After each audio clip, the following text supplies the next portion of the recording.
Programa 8. Los derechos humanos en nuestras leyes. Reconocerán la importancia de que existan garantías en nuestro país para ejercer los derechos humanos. Antes saludabas, ¿eh? ¿A dónde vas con tanta prisa? Hola, Rafa, es que voy a una reunión vecinal y ya se me hizo tarde. ¿Tú? ¿Y para qué quieres meterte en eso? No puedo quedarme callada. Eso que está haciendo el presidente municipal de solo pavimentar las calles donde viven sus amigos es injusto. Además, para tu información, tengo derecho a asociarme y a expresar mis ideas, ¿eh? Eso de los derechos es puro cuento. Hola, bienvenidos a un nuevo programa de la serie donde platicamos con adolescentes inmorales. El tema de hoy, los derechos humanos en nuestras leyes. Y para ello nos acompaña Edgar Cortés Morales, secretario ejecutivo de la red Todos los Derechos para Todas y Todos. ¿Qué tal? Muchas gracias por acompañarnos. Y bueno, para arrancar me gustaría preguntarles a ustedes, chavos, ¿qué son los derechos humanos y cómo podemos exigir su cumplimiento? ¿Quién me la quiere contestar? Son libertades que tenemos cada uno de nosotros por el simple hecho de ser seres humanos. Los tenemos sin importar el color, el sexo y la edad, y además son irrevocables. Nadie nos los puede quitar. Muy bien. ¿Alguien más que me quiera dar su opinión? Los derechos humanos, como dijo bien mi compañero Frausto, son libertades tanto individuales como sociales que nos otorga la ley, pero sin que se haya una distinción entre el sexo, o entre la edad, el origen, la posición social o la creencia religiosa. Y yo creo que los podemos ejercer nosotros, porque se nos dice en la Constitución que todo individuo gozamos de nuestras garantías individuales. Se nos viene hablando ahí de las garantías individuales del artículo 1 al artículo 29, y un ejemplo muy claro de nuestros derechos es el artículo 3, que nos habla acerca de nuestra educación, que debe ser laica. Entonces yo creo que así la podemos exigir nosotros. Bueno, pues en nuestra Constitución se nos reconoce y se nos protegen los derechos fundamentales. Pero, Edgar, me gustaría que me dijeras, ¿es suficiente que estén plasmados en nuestras leyes y no será también que tenemos muchos derechos pero solo en el papel? Mira, yo creo que es importante hablar de que en la Constitución mexicana de lo que se habla son de garantías individuales, como se mencionaba, y eso no comprende todos los derechos. Por eso creo que es importante que estén en nuestra Constitución, pero también tener en cuenta que están en muchos instrumentos internacionales que han firmado los países y que además se tienen que poner en lo que se llama las leyes secundarias, digamos, donde están un poco los detalles. Y todo ese conjunto es donde están reconocidos los derechos. Se decía que los derechos son las libertades. Yo digo, sí son las libertades, pero no solo, porque hay asuntos que más bien el Estado tiene que garantizarnos en términos de salud, de educación, un medio ambiente sano, vivienda adecuada. Entonces no solo son libertades, pero es un concepto más amplio.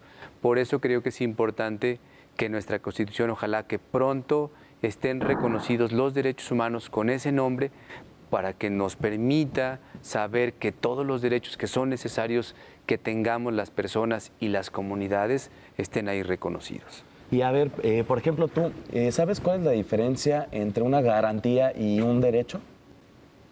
Pues no, la verdad no sé. ¿No lo sabes? ¿Alguien más? A ver. Pues bueno, yo tengo entendido que una garantía es asegurar por palabra y por escrito el cumplimiento de las leyes. Y esto hasta lo vemos si compramos un electrodoméstico, algo que usamos en la casa, y viene una garantía. Si pasa esto o otro aquello, pues te lo aceptan y te lo cambian o te lo reparan. Es igual nosotros, al mismo tiempo de que nacemos nosotros, pues ya tenemos válidas nuestras garantías individuales. Y un derecho yo creo que son normas relativas de cómo vivir bien en la sociedad.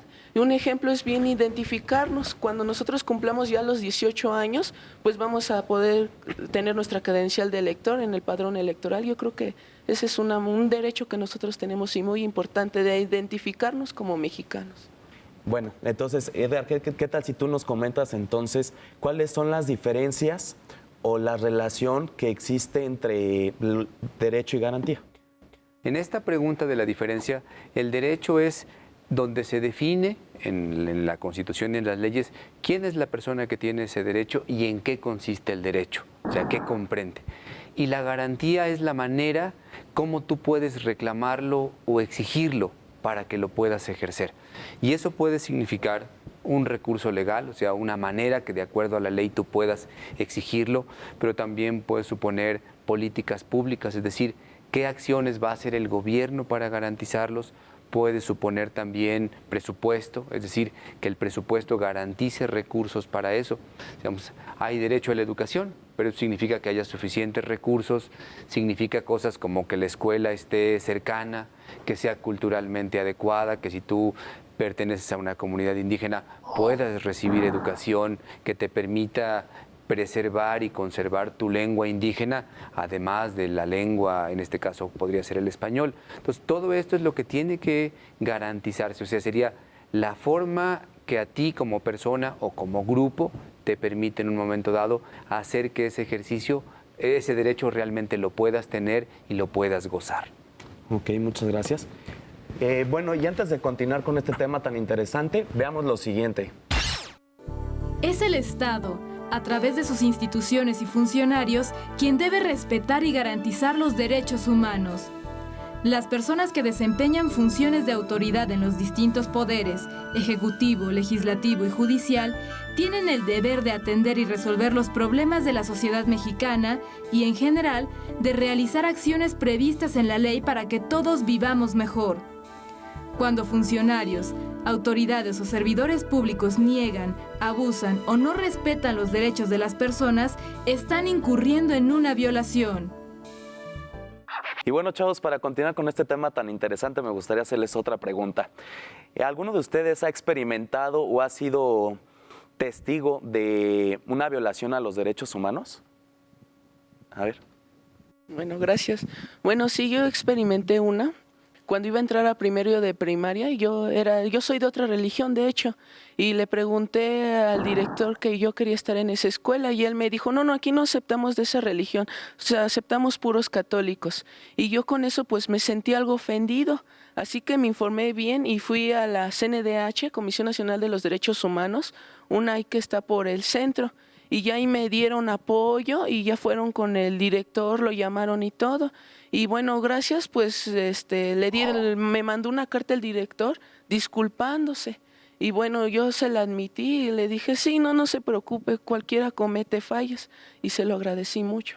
Edgar, me gustaría hacerte una pregunta a ti. ¿Por qué se dice que quienes violan los derechos humanos son autoridades y servidores públicos? Porque de acuerdo a lo que se ha definido como los derechos humanos, ya decíamos primero hace rato, son los derechos que tienen las personas por el hecho de ser personas, y eso significa que frente a este derecho hay un obligado. En este caso, el obligado son los estados, con todas sus autoridades que los integran. De tal manera que cuando miembros de ese estado, funcionarios, no respetan o protegen esos derechos humanos, entonces significa que están cometiendo una violación o que no los están protegiendo. Por eso se dice que quienes violan los derechos humanos son servidores públicos, una persona que forma parte de una institución pública. Aunque aquí convendría decir que en el último tiempo también se ha empezado a ver que las empresas, sobre todo grandes empresas con mucho poder económico, también pueden en este momento dado ser responsables de violaciones a derechos humanos. Bueno, entonces ahora te haría la siguiente pregunta. ¿Qué diferencia hay entre un delito y una violación a los derechos humanos?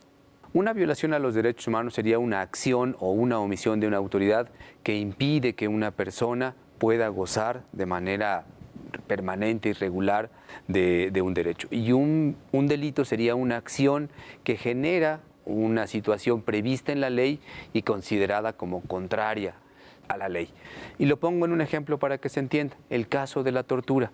Si a una persona la detienen y la torturan, es una violación a derechos humanos porque están lesionando su integridad personal. Pero al mismo tiempo es un delito porque en la ley está considerado que quien comete la tortura está cometiendo un delito y se hace acreedor a una sanción por ese hecho, ¿no? Bueno, ¿y ahora qué les parece si vemos el siguiente caso? Estos de los derechos humanos solo definen a los rateros. aunque ellos también tienen derechos, ¿o no? ¿Por qué la gente cree que derechos humanos defiende a delincuentes? Mira, porque yo creo que se ha generado esta imagen, porque realmente una persona que está detenida, acusada de un delito, no pierde sus derechos humanos. Entonces, un principio es que cuando se detiene a una persona, él es inocente hasta que no se demuestra su culpabilidad.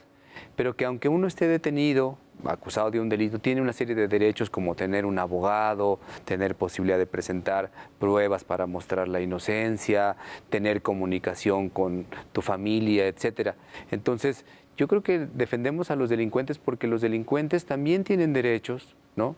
Porque el hecho de que hayan cometido un delito no quiere decir que los pierdan y porque además en un momento dado se puede acusar de manera falsa a una persona que realmente no cometió el delito y eso también tenemos que cuidar eso. ¿Qué crees que te toca hacer a ti para que tus derechos sean garantizados? Pues ir con las autoridades para pedirles que se cumplan mis derechos. Pues más que nada exigirlos, ¿no? Ir a derechos humanos, si alguna vez violan tus derechos, no quedarse callado y esperar que pasen las cosas, sino ir a exigir que sean cumplidos y cuidados tus garantías. Mire, yo creo que lo primero es conocerlos, o sea, informarnos, saber cuáles son esos derechos que nosotros tenemos. Segundo, ciertamente creo que es que cuando alguna autoridad intenta violentarnos, insistir y exigir que nos lo respete. Si eso no sucede, tenemos la posibilidad de ir ante una autoridad y denunciar eso, porque muy probablemente esa violación pueda ser un delito, entonces se tiene que investigar. Pero también está la posibilidad de que vayamos a una comisión de derechos humanos, ya sea de nuestro lugar donde estamos, de nuestro estado o de la Comisión Nacional también. Entonces, hay todas estas posibilidades, pero yo diría que lo fundamental es que nosotros sepamos cuáles son nuestros derechos y no se nos olvide que son nuestros derechos, entonces que nosotros tenemos que exigirlos y reclamarlos de manera fundamental. Y si no hacemos eso, el riesgo es lo que decíamos en la primera parte del programa, que estén en el papel y que no estén en la realidad. Y lo importante es que los podamos gozar todos y todas. Muchísimas gracias. Y bueno, lamentablemente hemos llegado al final del programa y no me queda más que agradecer la presencia de ustedes, chavos, de Edgar, gracias por acompañarnos y haber participado con nosotros. Y bueno, a todos ustedes, los espero en el siguiente programa de Adolescentes IN Morales. Es deber aquello que exigimos de los demás.